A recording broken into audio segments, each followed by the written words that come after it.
ये सौभाग्य तो मैं अपने भाग्य में ही लिखवा कर आई। पर सच कहो तो मुझे बिल्कुल नहीं पसंद है ये नाच गाना। बस उनका मन रखने के लिए हर दिन अभ्यास करती हूँ, नहीं तो मुझे इसमें कोई रुचि नहीं है।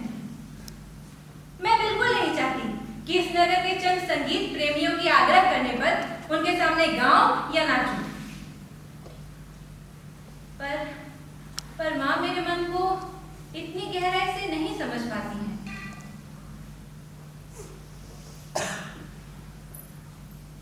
मैं पढ़ लिख कर कुछ बनना चाहती हूँ।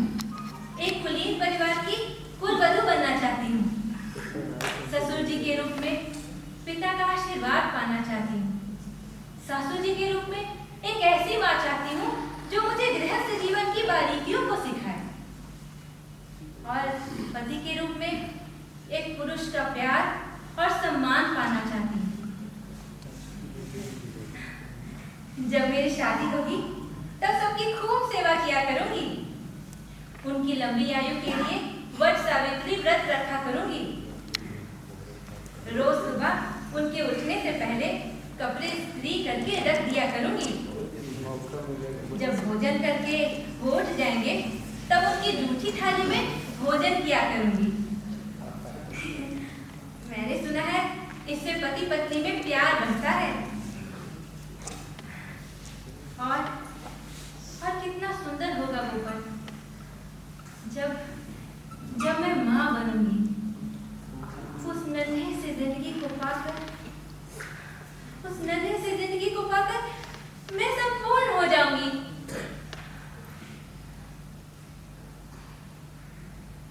पर न जाने मेरे ये सपने कब पूरे होंगे भी या नहीं। इस नगर में तो मेरा हाथ कोई नहीं थामेगा। जिस कलंक के साथ मेरा जन्म हुआ है उसे नजरअंदाज करके मेरा हाथ थामना कोई आसान काम है भी नहीं।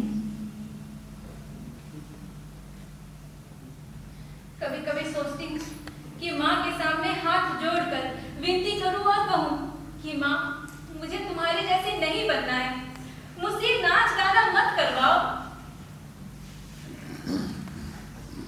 पर डर भी तो लगता है कि कहीं मेरी बात से दुखी होकर वो अपने साथ कुछ गलत ना कर बैठे।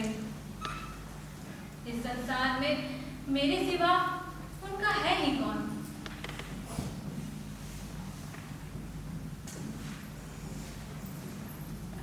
चलो, कम से कम माँ ने पुरानी प्रथाओं के समर्थकों से लड़कर मुझे पढ़ने लिखने की आजादी तो दी है।